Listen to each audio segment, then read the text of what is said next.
Emme salam, täze videomuna hoş geldiniz. Bugünkü videomda da yine Türkmençe derslere, sapaklara devam edecek. Düşündürende Türkçe geplecek. Önkü videoda aydıptım sebebini. Yine ayda oturmayın. Başlayalım onda. Hani tekrar merhaba, Türkmençe derslere devam ediyoruz. Anlatımı Türkçe yapacağım. Türkiye Türkçesinde sebebini söylemiştim. Çok tutmayayım sizi, hemen başlıyoruz. Bugünkü konumuz ismin halleri. Türkmence'de 6 tane düşüm var, yani ismin hali. Baş düşüm, yemiş düşüm, eğilik düşüm, yöneliş düşüm, vahtorun düşüm, çıkış düşüm. Onları tek tek anlatayım size. Baş düşüm ismin yalın hali. Bunları şeylerle, zamirlerle örnek vereyim size. Men, sen, ol, biz, siz, olur. Yani ben, sen, o, biz, siz, onlar. İkinci eğilik düşüm ismin ın, in hali. Yani ilgi eki de diyorlar galiba. Eğilik düşüm şu. Menin, senin, onun, bizim, sizin, oların. Yani in, an, un, ün ekleri geliyor. Sonra ng. Yani benim olduğu için, aitlik olduğu için ng. Önceki videoda anlatmıştım. İzlemeyenler onu izlesin. Mesela menin öyüm, menin kitabım, menin pişirim. Senin öyün, senin kitabın. İyilik, eye yani iyilik. Aynı şey. Sonra yöneliş düşün. Yöneliş ad üstüne yön. Yönelme. A, e. Men, mana, sen, sana, ol, ona, biz, bize, siz, size, olur, olara. Yeniş düşüm.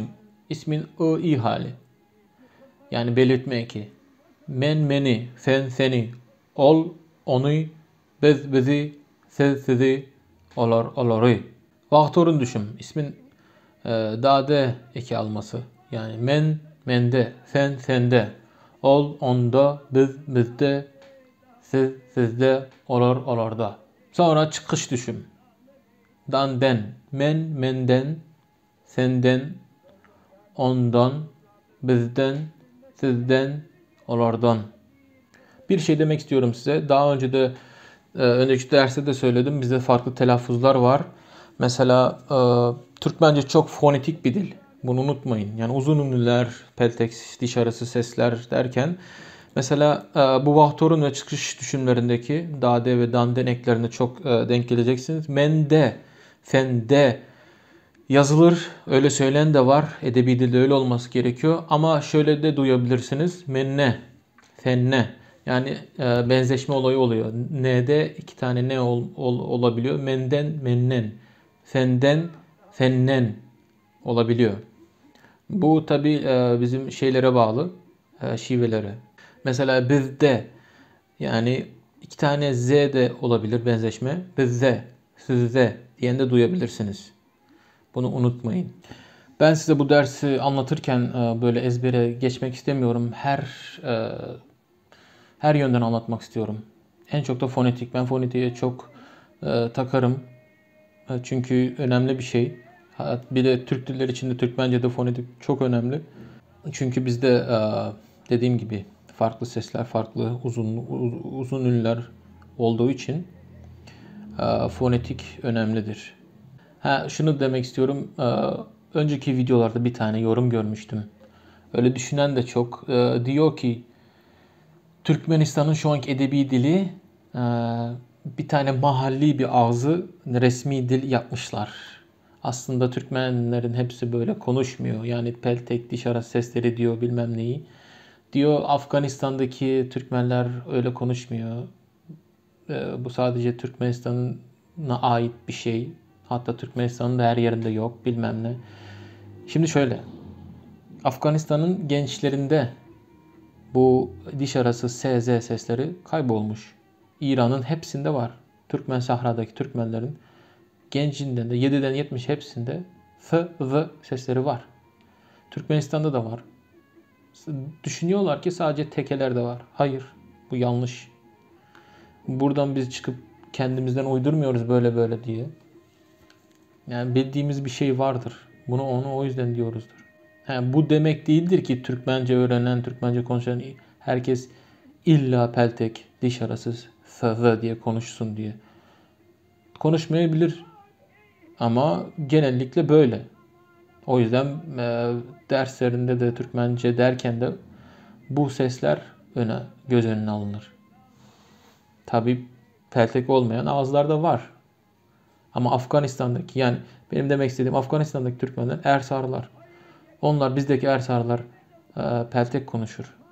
Afganistan'daki yaşlılar da peltek konuşur. Sadece gençlerde kaybolmaya başladı. Bizde de Özbeklere yakın yaşayan Türkmenlerde bu kayboldu. Bu sadece. Bu ses var yani. İran'da hepsinde var mesela. Neyse, devam edelim. Bu ismi hallerini olarak örnek vererek yapalım.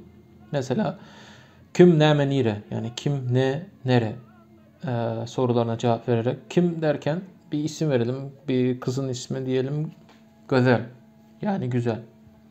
Kim güzel? Kimin güzelin? Kime gözele? Kimi gözeli? Kimde gözelde? Kimden gözellen?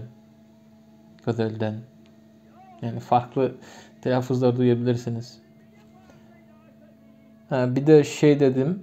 Gözel mesela. G, Ö, Z, E, L yazılır ama söylerken gözel. Yani dudak uyumu oluyor. Benim ağzımda da öyle. Genellikle öyle. Gözel diyen de var. Böyle soru gelebilir. Madem böyle dudak uyumu var bütün şeylerde, niye yazıda öyle değil? Bütün ağızlarda dudak uyumu yok. O yüzden ortak bir şey alındı edebi dilde. Mesela oğlanlar diyen de var. Ben şahsen oğlanlar derim.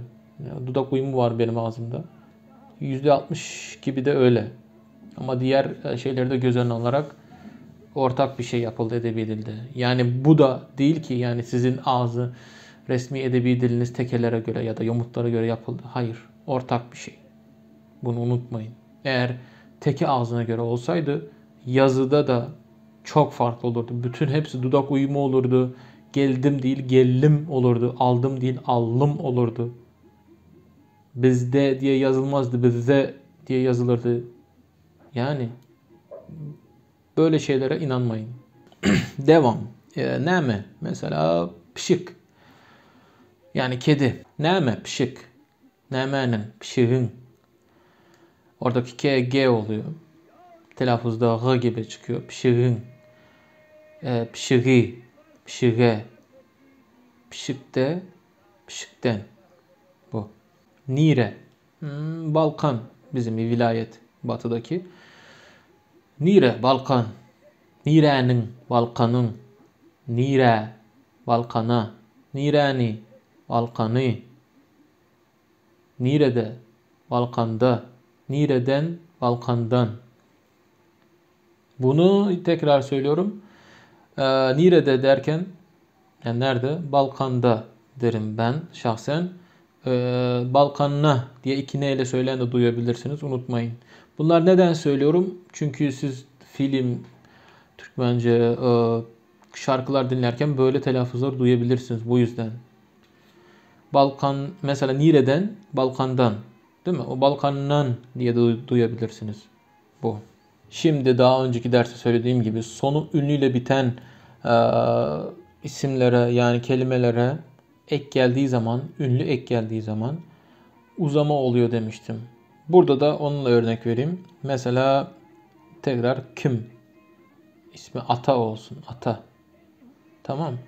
Kim ata? Kimin atağının? Bak orada uzuyor. Kimi atağını? Kime ata? Kime derken Türkçe olsaydı ataya olurdu değil mi? Türkmence'de o öyle değil. Ata oluyor. Önceki derste de anlatmıştım. A, E, ek geldiği zaman. Ünlüyle biten kelimelerde öyle. Kimde atada, kimden atadan. Orada uzama yok. Sadece ilk 3 şeylerde, eklerde uzama oluyor. Yani A, E ekinde, I, İ ekinde ve İyelek ekinde, ilgi ekinde. İleride daha bunlarla örnek vere alışacaksınız. Neme? Göle mesela. Göle demek bizde neydi? Dana. Yani sığırın yavrusu. Neme? Göle. Nemenin. Gölenin. Gördünüz mü? Uzuyor orada. Zaten yani A üstünde 2 noktalı ses, harf bizde her zaman uzun söylenir. Yani uzun bizde E'nin uzun hali E'dir.